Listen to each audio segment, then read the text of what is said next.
Nach RQI, where tonight, at long last, it's the long-lost show. Let's meet the long-trousered Jimmy Carr. The long-suffering Claudia O'Doherty. The long-awaited Suggs. And a lost cause, Alan Davies. And now for some long-form buzzers. Jimmy goes... That is long form. Go ahead. I'm not thinking. Claudia goes... It's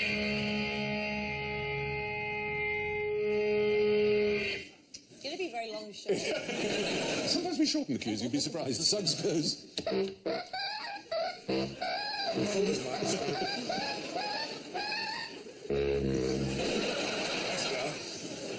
And Alan goes...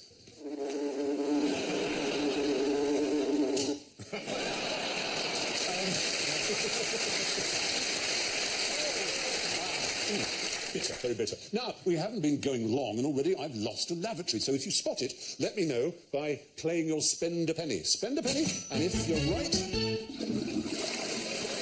there'll be points. If you're wrong, there may be deductions. It's up to me to decide.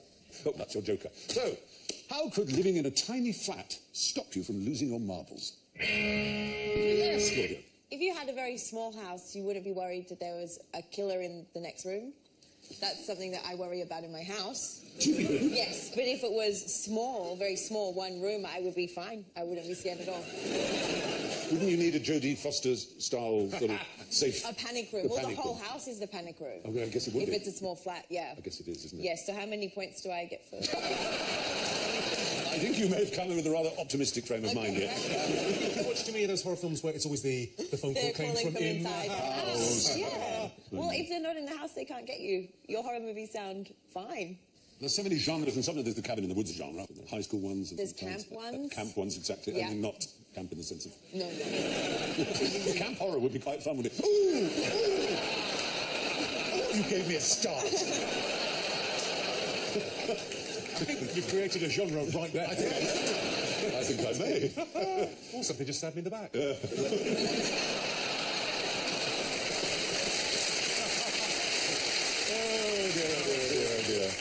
Behave, all of you. Now, let's return to the question, which was, Suggs. It was, why would you be less likely to lose your marbles in a small flat? Apart from the fact if you're playing marbles, there's less distance for them to go. That's a very good thought. When actually being figurative here, it's a very common thing that happens. And when you've gone into a room, you've forgotten what you've gone into it for. You know? Well, I've had that I had that at Hammersmith Apollo once. Get on stage and went, what? Oh, jokes. There was a study at Notre Dame, they call it in America, University, which discovered that the key thing that makes you forget is crossing a threshold. In other words, going from one room to another. If you have a one-room flat, it's unlikely to happen. There's something that happens in the brain. It may be an evolutionary thing when you move from one sort of landscape, from a thicket to open country, as it were, the equivalent of a threshold. But for some reason, you no longer need the same tools to cope with that particular environment or habitat, and so we somehow seem to forget it. But, I mean, for instance, if you're in B&Q, that's one big room, isn't it? I mean, you don't cross any thresholds, but... That's true. When you go in there, you do forget everything. I meant to get those raw plugs and the butt plugs. The reason why where the car is, who you're married to. Why you haven't killed yourself. So, let's not go down that. No, I'm just saying. I mean, it is a big room, isn't it? Yeah. Well, yeah, crossing a threshold makes you lose your thread. What's the world's longest living thing? Suggs. A giant redwood. Good answer. Not correct, but good. They do live a very, very long time. There was and it's a not clam. a clam. A clam that some scientists killed last year. That was 500 years old. That some scientists killed? Yeah, it was an accident. But they were like, guys, great news, we found the oldest thing in the world. We killed it, but it's really old. It was over 500 years old. This is well over 500 years old. Possibly immortal. Is that picture a clue? There is some there, I think. Well, you can see Should we have a Quaxton? Do you want a Quaxton? What are you going to say? gonna be- Brucey.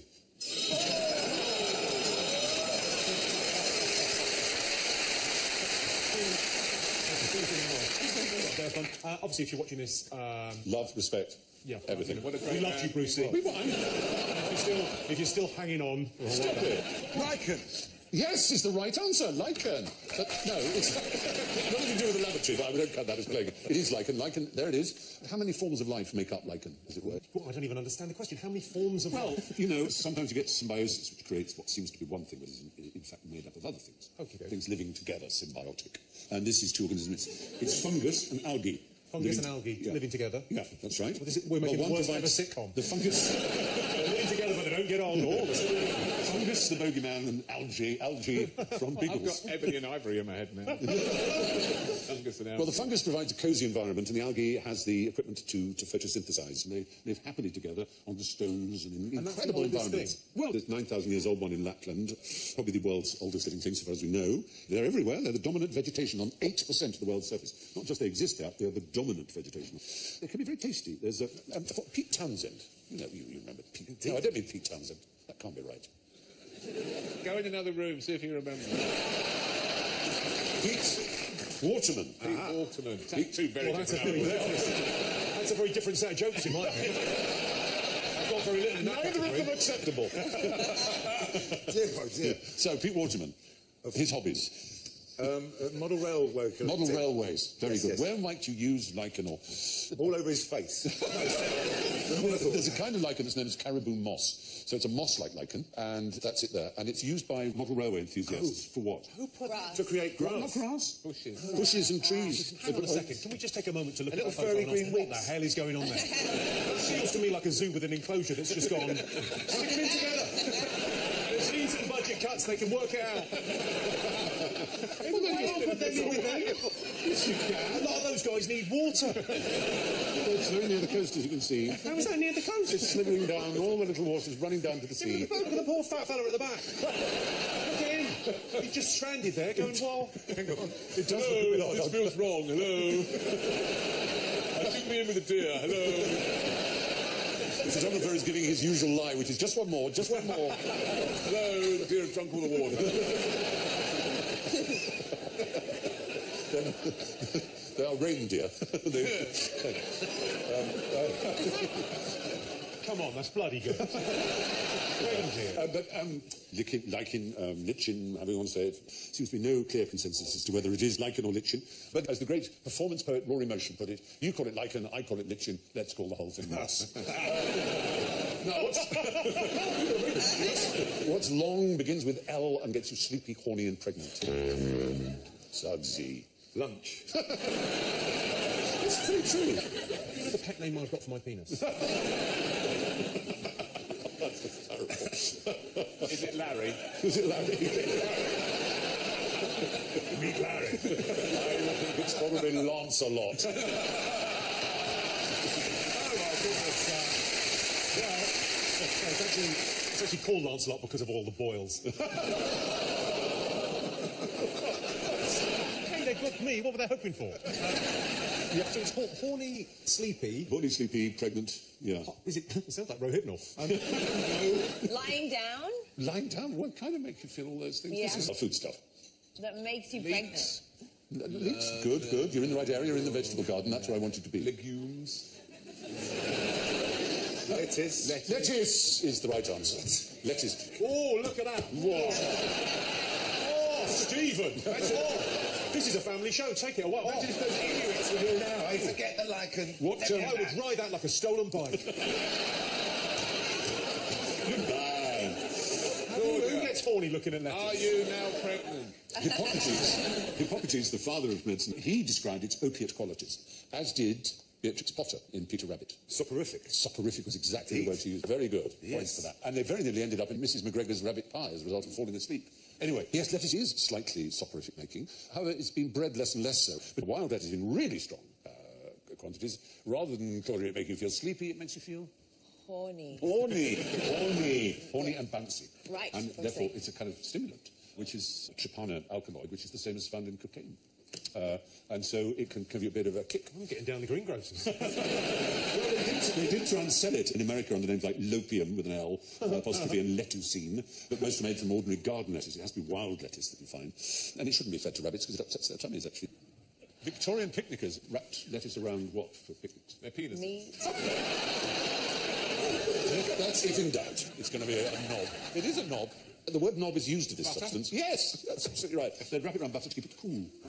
Yeah, there it is. They There you wrap see. around their penises. And don't new mothers put cabbage leaves in their bras to cool their cracked, sore nipples? I didn't know that. Is that That's the true? thing? Yeah. Cracking of the nipple is not a laughing matter. No, I wouldn't want. Not laughing matter. Ouch. Doesn't make the baby any less hungry. And is it any easier if you express into a machine, or is that worse? Well, I don't know all the details. No. We agreed to do 2/3 of the nappy work, quite a lot of the driving around in a car when I it's just remember screaming. the It's a great way for new mums to express themselves. Right. Anyway, lettuce is good for all sorts of things, except rabbits, apparently. What's the world's longest experiment? QI. That's certainly possibly the world's longest failed experiment. I definitely had a couple of, double physics on a Wednesday afternoon that dragged. I know what you mean. This is really quite long for one experiment. If I tell you when it started, it may give you an idea of how old it is. It was started in 1840, at least that's what we think. It may actually have begun 15 years earlier than that. And is it still... It's still going, yeah. I think they've got to just call a day on that. That homework is going to be late. Oh, is it curing the common cold? No, in fact, I said it was a pile. Does that help you? It's not like continental drift or something, is it? No, the word pile, what does it mean in French? Oh, Pile. Well, yes, well, in English, how would we say that? Oh, yeah. Battery, French called it battery, a pile, a pile, a heap, a stack. And this one is in Oxford in a scientific laboratory and has been there since 1840. And as you can see, below it are two domes and a clanger. And when one clanger hits a bell, it causes a charge to make it go and hit the other one. It's rung 10 billion times since it was started. Oh, it's annoying for the neighbours, isn't it? It's incredibly quiet because it's inside a double bell jar. But the actual battery won't run out for 350 years, they think. 350 years. Could these people get in touch with Apple? Because my phone runs out like about every hour. I don't think you need worry. There's some good scientists in Israel who've come up with an extraordinary, almost you might call biological battery, which they've demonstrated the concept by charging a phone in 45 seconds, fully charging it. Really very impressive. We're ready to go to market in a couple of years. I'm very impressed with 350-year battery. It is damn good, isn't it? But it's a tiny amount that's needed in order to operate. They could have done something more interesting with it, though. I mean, you say what you want about the Duracell Bunny. It's fun to watch. That's true. It's a lovely clang, and it goes, something. So, that's the Clarendon Dry Pile, the world's longest scientific experiment. It's been quietly ringing bells in the city of Dreaming Spires for 174 years. What use is half a copy of the Daily Telegraph? That's a very pleasing Makes your photograph. butt look good. Yes, it does, doesn't it? That is a fine, fine pair of mates. The footballers used to put magazines down the back of their socks in the days when you were allowed to tackle from behind. Well, that's interesting. So it's not getting hacked. When they got kicked in the back of the legs. Is it? Well, they used to put newspaper. Fish and chips were Yes. sold in newspaper, and it was because it was the cheapest way to get a clean wrapper. Absolutely. But I'm going to draw a line now because you're going to get it just by default. It's the spend a penny question. The lavatorial answer. So half a copy of the... Daily Telegraph. Wow, I mean, that's a lot. I know what going you're on thinking of. You're immediately thinking of essuyant. You're thinking of wiping, aren't you? That's not the answer. It was used until the 1970s as a test, as an index to test. Oh, Well, I thought if it could flush Yes. it away... the length of time spent on the... No, not that. That's a very No, good. but if you put it down the toilet, if you could flush that away... If you would could say- flush it, a lavatory had to be powerful enough to be able to flush down half a Daily Telegraph. That's quite a lot to flush away, isn't it, actually? I mean, it's a lot to flush. It is. It is. And Hell of it's a lot of Sometimes when you shit go to an in old Daily building... There you go. Well done. Just found. Nice one. Not a unanimous round of applause. Yeah, not unanimous. They now use a synthetic sludge stimulant. What to read? That's the Daily Mail. Yeah, that's the Daily Mail.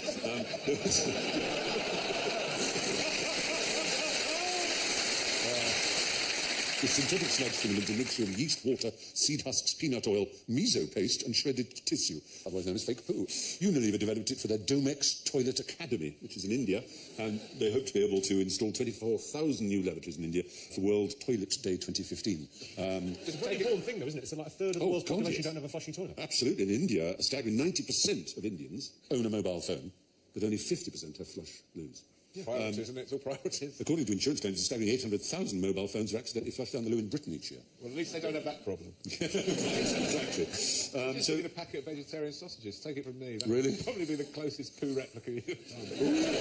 But they're absolutely delicious. I'm sure they are. Anyway, what would you do with the world's longest corkscrew?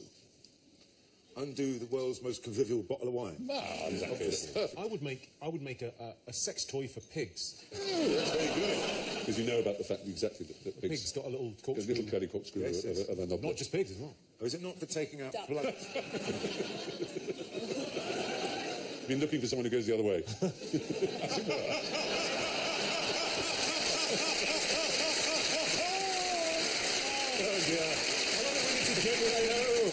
So this is a helical structure. It's not really a corkscrew, but it's the longest that occurs in nature. And I have one. Yes, I have one. I don't have one growing about my person. I have one on my person, as it were. No, it's on my person. I can't believe you've been so blasé about this. You've killed a unicorn. You're a monster. Oh, J.K. Rowling gave me permission. It's not a unicorn. Somebody, the unicorn myth sprang from is this it the creature. narwhal? Narwhal, absolutely right. And Very good. I'm pretty sure that's made up. Yeah. What is a narwhal? This guy. there it is. What? I know. Isn't it No astonishing? way. I think it's been glued on by someone at the Natural History Unit in Bristol, but it is a real creature. It's a whale, and the word narwhal means dead body, nar, in Norse, because it's a rather grey, unappetizing-looking flesh. But what do you think it is? Do you think it's horn or tooth or what? I imagine it's hair. It's always hair, isn't it? In this case, it isn't. It is actually a tooth. It's a tooth without enamel. It is a single tooth that bursts out of it. I mean, it's phenomenal. And nobody quite knows, A, why it's corkscrewed, and what it's for. The assumption people make, because it's on the male, must be, therefore, that it's for fighting other males for the right to mate. But nobody's ever observed to... Oh, well, hang on. No, they rub them together as a sort of bonding thing, so it's not fighting. They don't... They rub them together as a bonding sort of thing. Yeah. They've been to private school. You keep on telling yourself that, Steve. It's the only way they ever get to chew. In They fact- get a grate between them. They're and very kind much the Ken Dodd of the They are, aren't they? They actually eat their food by sort of hoovering it up and just inhaling it, virtually. They're not krill eaters like a lot of the larger whales. But it's fascinating that a creature like that, you know, we think we cover the world with our natural history documentaries and so on, the whole channel's devoted to it, and people go out in boats and they quietly watch things, but we still just don't know what that's for. And that's, I think it's rather nice when there's a mystery about animals. We're very grateful to Raph Valls, who lent us his snooker, Q, and... Maybe they are just attractive to the female. It may be whale. that, yeah. Maybe It may like, just be I that. like your one. Yes, anyway, what human endurance record gets broken every 8 months? Pregnancy. Just stop and think now. How is that an endurance record? Every 8 months on average, the world's oldest person Dies. Yes. Something like that. Brilliant, Claudia, absolutely right. Every 8 months on average, yeah, the world's oldest person dies. So at the moment, they may be the oldest person in the world, somewhere in, I don't know, Kazakhstan or somewhere. There are certain places normally where... Japan. Well, Japan is... Always Yeah, Japan. Japan, Costa Rica, nearly always very near the sea. Sardinia is another place. Bournemouth. Bournemouth, maybe. Who's that? Do you remember her? She is a very extraordinary exception who stayed the oldest person for a very long time. She died in 1997, aged 122 and 164 days, so 122 and a third and the rest. She was a smoker and she held her position for more than 2 years. She died in 1997. She knew Van Gogh. And Bruce Forsyth. Absolutely. She was a fabulous figure. She said, the only wrinkle I have, I'm sitting on. But terrifically humorous and extraordinary woman. And her name was Jeanne Calment. And that's exactly where she lived, around Arles.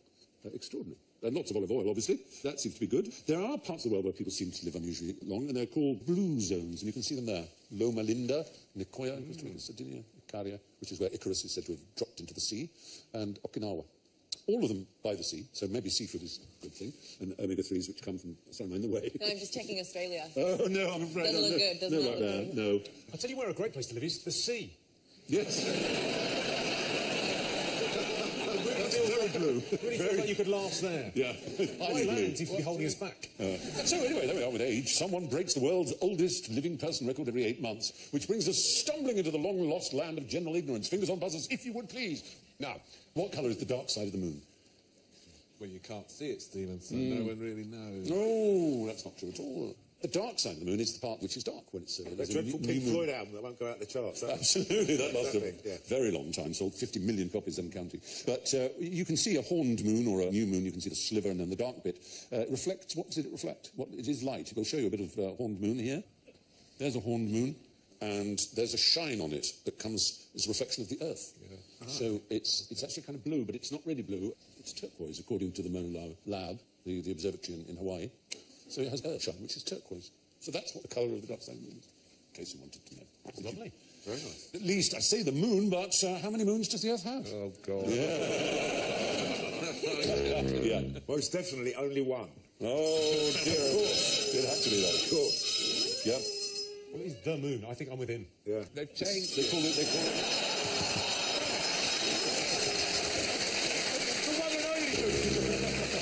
Well, the moon's around, clearly The around other moon in planets. June, all the Jupiter. songs come on, they're all There about the are moon. lots of orbiting objects, aren't there? Some of them are really... There are lots of orbiting objects, yeah. We gave an argument, there were hundreds last time, to confuse you, but there's another argument which seems quite compelling and interesting, certainly, which is that there are none, which is to say that the moon is not a moon. The moon actually Right, we just qualifies... discovered it's turquoise, and now it's not there. It qualifies... It's there, but it maybe qualifies as a planet. A wanderer, a planet, because... Well, the Clangers lived on it, didn't they? We know that. And all that. Well, in order to be a planet, the International Astronomical Union in 2006 laid down definitions. These were the ones that booted out Pluto, I think. So it has to orbit the Sun. Right. It has to be massive enough for its own gravity to make it round. It has to have cleared its neighbourhood of smaller objects. The Moon comfortably fulfills the first two. On the third, it makes more sense to say that the Earth and Moon together have cleared their neighbourhood. The Earth certainly hasn't cleared the Moon, so they are a binary system, like binary stars. Like lichen. Yeah, exactly. So there is a genuine possibility some people... And the Sun's gravitational effect on the Moon is more than twice that of the Earth's. So we don't have nearly as much gravitational effect. So there is a good reason to suspect that we are actually in possession of a fellow planet. It goes round the Earth, though. The Earth orbits the Moon as well. What? Yeah. Is it? I know. Go do some asteroid. So we've been consistently inconsistent about this, but tonight we're saying that the Earth doesn't have a moon at all. So there. That was a slightly mean question to end on, so let's have a liquid lark. I've got some liquid here in the form of our very own QI water, as you can see. And what I'm going to do is pour some... I'm going to not use the sporty... Oh, God, I'm going to use the sporty bit. There we go. That's as much exercise as you get, is it? Yeah. So So what we do is we flatten this card on it, and we turn it upside down, and I want you to try and do this if you can. And, oh God, please work, please work, please work, please work, please work. There you go, holds up. So you should be able to try that. Whoa. Terrific fun. Yeah. This could not possibly end in Let's tears. No, try it, please Go do. on and on. You just so- turn it...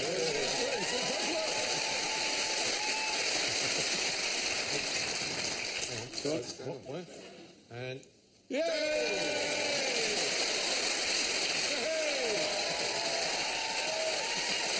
do you all know what's something really extraordinary about this? Watch. This should work. I'll leave it out. shut up. Shut the front door. You're actually made of magic. Okay, let's bad, is let's it? have a look. Oh.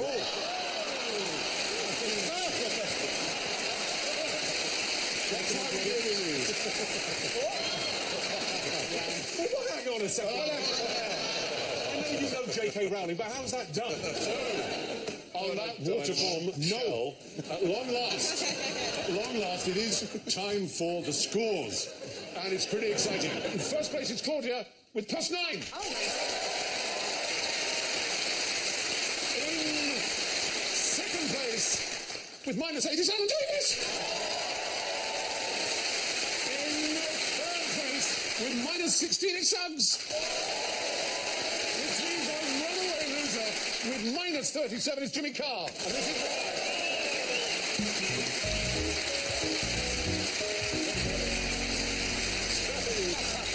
It's good night from Claudia, Jimmy, Suggs, Alan and me. And I'll leave you with the last words of the great hotelier, Conrad Hilton.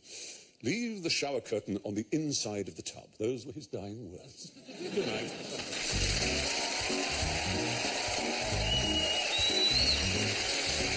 David Tennant, Olivia Colman and Jessie J are among the stars lining up on Graham Norton's sofa tonight in just under 10 minutes over on BBC One.